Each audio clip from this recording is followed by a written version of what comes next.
Namaste to all of you. Welcome back to Intro Plus Academy, where we teach you communicational English expression. Today we shall discuss 10 English expression used in our daily life. So let's start with number 1.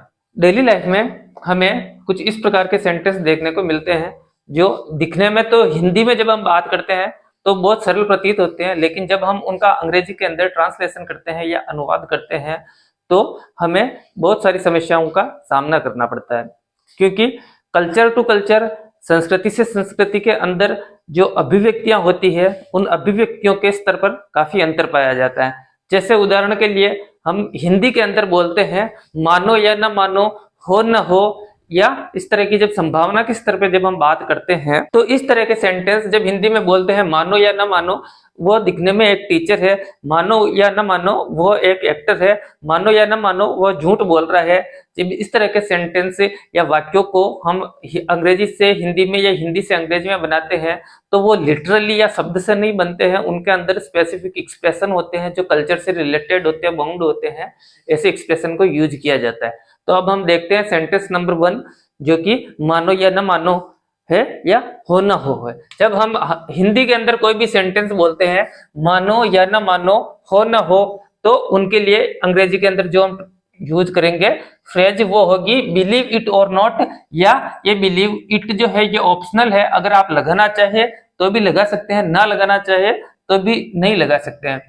तो believe it यानी आप इसको मानो या ना मानो, या सिर्फ आप यह मानो या ना मानो की बजाय आप डायरेक्ट अगर यह बोलना चाहते हैं कि मानो या ना मानो कि वो टीचर है, मानो या ना मानो वो एक एक्टर है, तो उसके लिए अपन फ्रेज यूज करेंगे सेंटेंस के पहले बिलीव इट और नॉट, ठीक है। उसके बाद अपन लिखेंगे सब्जेक्ट ही, और उसके बाद पूरा पूरा सेंटेंस मानो या ना मानो वह झूठ बोल रहा है, तो बिलीव इट और not he is telling a lie, believe it और नॉट, उसके बाद पूरा का पूरा सब्जेक्ट आ जाएगा, सब्जेक्ट और पूरा का पूरा सेंटेंस।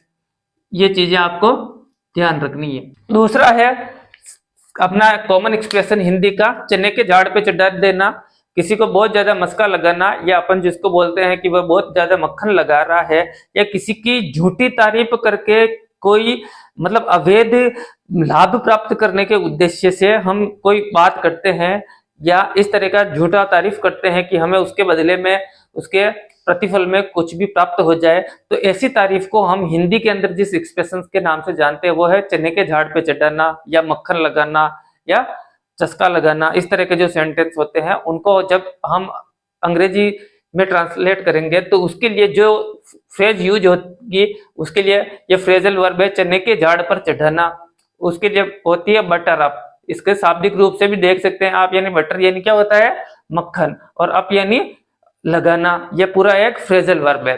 तो अब ये आप सेंटेंस देखिए इसका, people always butter up rich person, यानी people always butter up rich person, यानी लोग क्या करते हैं अमीर लोगों को हमेशा मक्खन लगाते हैं या क्या करते हैं उनकी झूठी प्रशंसा करते हैं।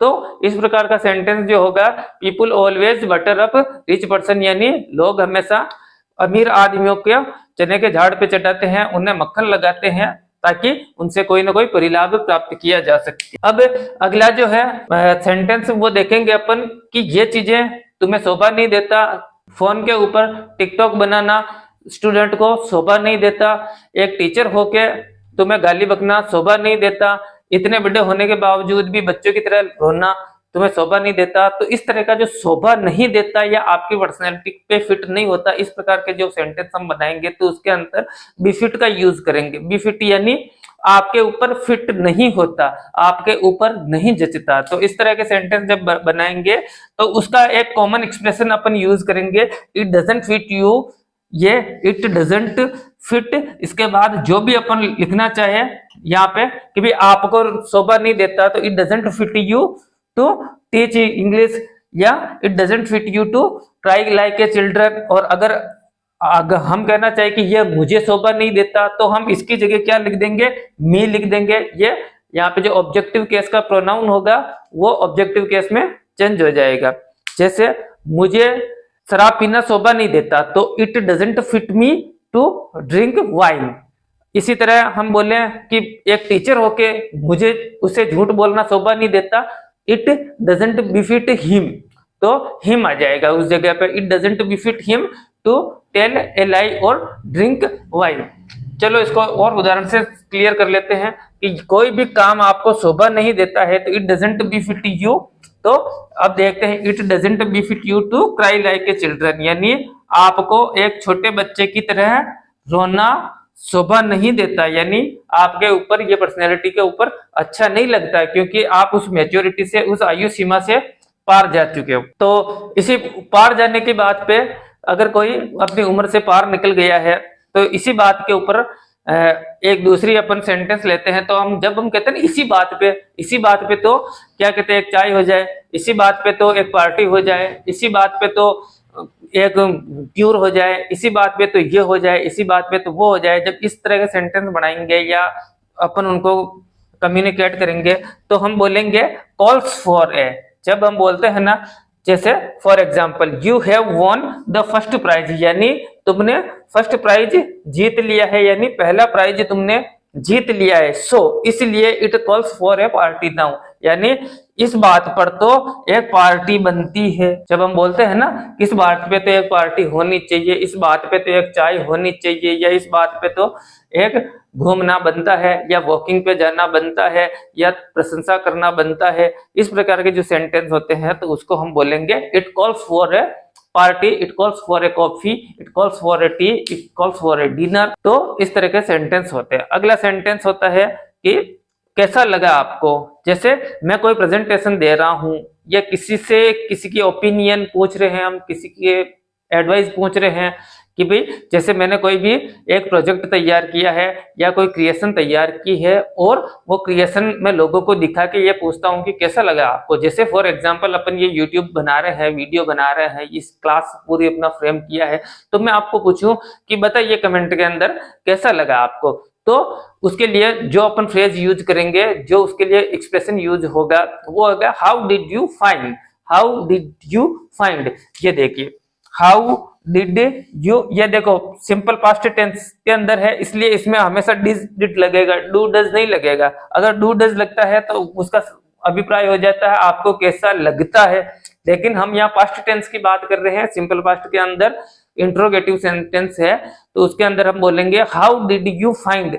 तो इसका स्ट्रक्चर भी आप देख लीजिए, हाउ डिड यू फाइंड, उसके बाद जो भी होगा नाउन कि आपको मेरा कमरा कैसा लगा, how did you find my room, how did you find my performance, how did you find my mobile phone, how did you find my project, how did you find my computer, how did you find my knowledge. तो इस प्रकार के जो होगा तो उसका बनेगा how did you find, उसके बाद ये होगा माई प्रेजेंटेशन। अब आप ये चक्कर में ना पड़ जाए कि भी यहाँ पे तो आपने नाउन लिखा और यहाँ पे प्रोनाउन लिख दिया। ये देखो पूरी की पूरी ये एक नाउन फ्रेज है, ठीक है। ये माई प्रेजेंटेशन है, ये पूरा एक नाउन फ्रेज है। नाउन फ्रेज के अंदर ये पॉजिटिव केस का कौन सा है, एडजेक्टिव है, उसके आगे ये नाउन है। तो ये प्रोनाउन होने के बावजूद भी एक नाउन का काम कर रहा है सेंटेंस में। तो इनको क्या बोलते हैं, नाउन संज्ञा अथवा संज्ञा के समकक्ष शब्द, जिसको नाउन या नाउन इक्विवेलेंट शब्द कहते हैं। किसी भी भाषा के जो सेंटेंस होते हैं उस सेंटेंस के अंदर जब संज्ञा बोल के हम इंडिकेट करते हैं तो उस संज्ञा की जगह अनेक बार संज्ञा के समकक्ष या उसके समानांतर जो शब्द होते हैं वो उस सेंटेंस के अंदर जब यूज किए जाते हैं तो वो एक संज्ञा के रूप में ही काम करते हैं। वो सेंटेंस होता है जक मार के, तो उसको हम बोलेंगे अंग्रेजी के अंदर bite the bullet and do something. जब हम बात कर रहे हैं तो ये आपका हिंदी एक्सप्रेशन देखिए, जक मार के बाध्यता में आपको कोई काम करना पड़ेगा, तो उसके लिए हम जो फ्रेज का यूज करेंगे वो है बाइट द बुलेट, यानी मतलब लोहे के चने चबाना पड़ेगा। इसके संदर्भ में जैसे आप इसको हिंदी में समझिए, बाइट द बुलेट यानी गोलियों को चबाना पड़ेगा, यानी जो बुलेट्स होती है बंदूक में लगने की, पिस्टल में लगने की, उन बाइट्स को बुलेट करना पड़ेगा। उसके रेफरेंस में ये बनाया गया है, तो बाइट्स द बुलेट ये है। अब इसका आप एग्जांपल से समझिए, आफ्टर इंट्रोड्यूसिंग जीएसटी सिस्टम, यानी जीएसटी सिस्टम को, goods and service tax system को इंडियन गवर्नमेंट ने इंप्लीमेंट किया है, उसको फोर्स में ला दिया है। तो यह करने के बाद after introducing GST system we will have to bite the bullet, यानी हमें जक मार के क्या करना पड़ेगा, टैक्स पे करना पड़ेगा, क्योंकि अब टैक्स इवेजन करना इस सिस्टम के अंदर पॉसिबल नहीं है। तो यह हमारे लिए एक बाध्यकारी स्थिति बन गई है कि जक मार के हमें टैक्स भरना ही पड़ेगा। तो after introducing GST system we will have to bite the bullet and pay tax, यानी इंट्रोड्यूसिंग अपना जीएसटी सिस्टम इंट्रोड्यूस होने के बाद हमें जक मार के टैक्स तो भरना ही पड़ेगा। जब हिंदी में बोलेंगे कि जीएसटी सिस्टम लागू होने के बाद हमें जक मार के टैक्स भरना ही पड़ेगा, तो उसके लिए यह सेंटेंस यूज होगा। तो आप समझ गए कि जक मार के कोई भी काम किया जाता है तो उसके लिए जिस फ्रेज का यूज किया जाता है वो बाइट द बुलेट है। दूसरा है, मैं दावे के साथ कह सकता हूं, या मैं शर्त लगा सकता हूं, या मैं किसी भी चीज के बारे में 100% निश्चिंत हूं, मेरे अंदर उस चीज का पूरा आश्वासन है, पूरा विश्वास है, तो उसके लिए हम यूज करेंगे आई कैन बेट, यानी मैं बेट लगा सकता हूं। इसको हिंदी में बोलते हैं शर्त, मैं शर्त लगाना या दावा करना। एक दावे का मतलब होता है जो कोर्ट में लगता है, एलिगेशन होता है, या उसके अंदर दो पार्टी होती है, एक लगाने वाली होती है, एक वादी होता है, एक प्रतिवादी होता है। यहाँ पे उस दावे की बात नहीं हो रही है, यहाँ पे किसी चीज के बारे में हम बता रहे हैं कि उस चीज को लेकर हम कितने फर्म है, कितने दृढ़ है, उसके बारे में हम कितने कॉन्फिडेंट हैं, उस संदर्भ के अंदर बात कर रहे हैं। तो दावे के साथ या शर्त लगाने के लिए हम यूज करेंगे जिस एक्सप्रेशन का, वो है आई कैन बेट। अब इसको उदाहरण से देखिए, जैसे आई कैन बेट, मैं शर्त लगा सकता हूं या दावे के साथ कह सकता हूं ही इज ए थीफ, वह एक चोर है। तो ऐसा आप कब कह सकते हैं, जब आपने पहले ही उसको, आपको क्रिमिनल हिस्ट्री उसको मालूम हो, या आप उस व्यक्ति को पर्सनली अच्छे तरीके से जानते हो, या आपने उस व्यक्ति को कहीं ना कहीं देखा हो चोरी करते हुए, या आपने उसके हाव भाव, उसके बॉडी लैंग्वेज, उसके एक्सप्रेशन, उसका कम्युनिकेशन स्किल से देख के आपको लगा कि कहीं ना कहीं ये व्यक्ति चोरी करने के लिए रेकी कर रहा है। तो उसका एक ब्रॉडर पर्सपेक्टिव लेके आप ये एक आइडिएशन करते हो दिमाग के अंदर कि हाँ, इस तरह से मुझे लगता है कि वो आदमी चोर हो सकता है। तो मैं दावे के साथ कह रहा हूँ कि वो चोर ही है, चोर हो सकता है। तो उसके लिए अपन बोलेंगे I can bet he is a teacher. अब आप मेरे को देख के आप आइडिया लगा सकते हो कि YouTube के अंदर पीछे जैसे बोर्ड है, बोर्ड लगा हुआ है, कुछ समझा रहा है, तो you can bet I am a teacher, मतलब तुम शर्त लगा सकते हो, दावे के साथ बोल सकता हो कि कहीं ना कहीं यह पढ़ाता है, कहीं ना कहीं कोचिंग इंडस्ट्री के अंदर जुड़ा हुआ आदमी है। तो I can bet you will subscribe my channel. तो मैं दावे के साथ कह सकता हूं कि ये क्लास देखने के बाद आप हमारे चैनल को जरूर सब्सक्राइब कर लेंगे और नीचे कमेंट में जाके लिखेंगे, ठीक है। और कमेंट जाके करना और इस चैनल को सब्सक्राइब करने का क्या है, अपना अलग ही मजा है।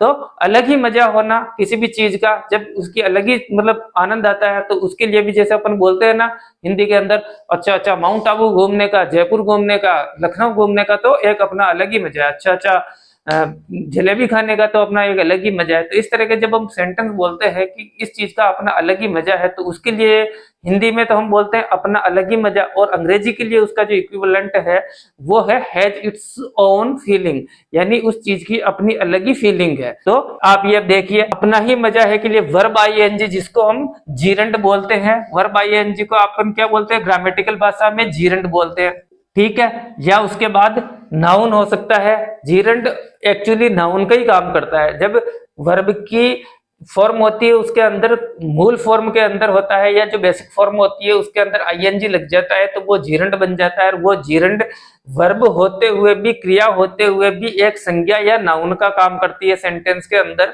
तो अगर वो संज्ञा क्या कहते हैं, एक वचन है तो उसके साथ हैज लग जाएगा, और बहुवचन है तो हैव लग जाएगा। उसके बाद क्या होगा, हैज इट्स ओवन फीलिंग। जैसे टीचिंग, यहाँ पे क्या कहते हैं, टीचिंग तो क्या कहते हैं, आप बोलोगे कि ये तो वर्ब हो गई, लेकिन वर्ब होने के साथ साथ ये इस सेंटेंस के अंदर एक नाउन का काम कर रही है, क्योंकि वर्ब अपने आप में कभी भी किसी भी सेंटेंस का सब्जेक्ट तो हो नहीं सकता। सब्जेक्ट होता है या तो नाउन होता है, प्रोनाउन होता है, और वर्ब का होगा तो नॉन फाइनाइट होते हैं। नॉन फाइनाइट के अंदर क्या हो सकते हैं, पार्टिसिपल हो सकते हैं, जीरंड हो सकते हैं, इन्फिनिटिव हो सकते हैं। तो ये क्या है, एक टाइप का जीरंड है। तो teaching is has its own feeling, यानी पढ़ाने का अपना एक अलग ही मजा है, कॉफी पीने का अलग ही मजा है, हैविंग कॉफी या drinking coffee has its own feel, यानी कॉफी पीने का अपना अलग ही मजा है, दिल्ली जाने का अपना अलग ही मजा है। Going to Delhi has its own feel, या बालूशाही खाने का अपना अलग ही मजा है।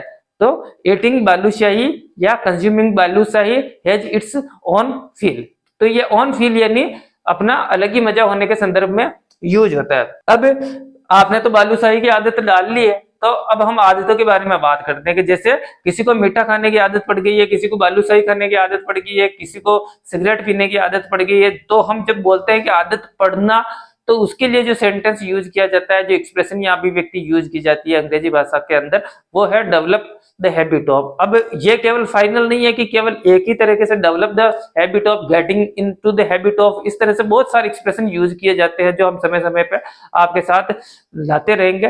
तो अभी के लिए आप ये समझिए, किसी भी चीज की आदत डालना के लिए होता है डेवलपिंग द हैबिट ऑफ, यानी किसी भी चीज की आदत को बढ़ाना, विकसित करना के संदर्भ में होता है। तो अब हम इसका उदाहरण देखते हैं। Why are you developing the habit of chewing nail, यानी आप अपने नेल्स यानी नाखूनों को चबाने की आदत क्यों डाल रहे हैं, क्यों डेवलप कर रहे हैं, क्यों उसको विकसित कर रहे हैं। और आदत क्या होती है, आदत भी एक मतलब लाइनर मोशन के अंदर चलती नहीं, वो भी मतलब आगे पीछे ऊपर नीचे चलती रहती है। तो वो क्या है, एकदम से उसका भी एक अपना विकास क्रम होता है। तो उसी विकास क्रम के रूप में, उस विकास क्रम के संदर्भ में हम आदत की बात कर रहे हैं कि आदत धीरे धीरे विकसित हो रही है, धीरे धीरे, हिंदी में अपनी देसी भाषा में बोले तो आदत बढ़ रही है। तो उसके लिए हम बोलेंगे व्हाई आर यू डेवलपिंग, यानी the habit of chewing nails, यानी अपने नाखून चबाने की आदत क्यों पटक रहे हो। तो इसके बाद आपको ध्यान रखना, हैबिट ऑफ के बाद क्या कहते हैं, आपको सामान्यतया वर्ब का आईएनजी फॉर्म ही लगाना है। अब बात करते हैं अगले सेंटेंस की, के बावजूद, के बाद भी, यानी इतना पढ़ाने के बाद भी आपको कुछ समझ में नहीं आया, इतना पढ़ाने के बाद भी मैं अंग्रेजी नहीं सीख सका, इतना पढ़ाने के बाद भी वो मेरी बात नहीं माना, इतना पढ़ाने के बाद भी वो गणित का क्वेश्चन हल नहीं कर सका। तो इतना होने के बावजूद भी, इस तरह का जो सेंटेंस है उसके लिए हम यूज करेंगे even after that. Even after that का भी यूज कर सकते हैं और इवन आफ्टर का भी यूज कर सकते हैं। तो इसको सेंटेंस से समझिए, के बाद, के बावजूद, even after I warned him twice, यानी मैंने उसको 2 बार चेतावनी दी, इवन आफ्टर दैट। ठीक है, इसको आप कोष्टक में लिख लीजिए, even after he doesn't follow traffic rules, यानी मैंने उसको 2 बार चेतावनी दी, इसके बावजूद भी वो मतलब माना नहीं और ट्रैफिक रूल्स को फॉलो करता नहीं। मैंने उसको 2 बार बोला कि आप ट्रैफिक रूल्स को फॉलो कीजिए, लेकिन इसके बावजूद भी वो समझ में नहीं आया, उसने माना नहीं। तो ये रहा आज का 6, 7, 8, 10 जो एक्सप्रेशन आपको बताए हैं। तो I hope this will enhance your communication skill. तो अगर आपको लगा हो कि इस क्लास से आप थोड़ा बहुत भी कुछ उपयोगी या लाभदायक चीज लेके जा रहे हैं, तो please like, share and subscribe our channel. Thank you.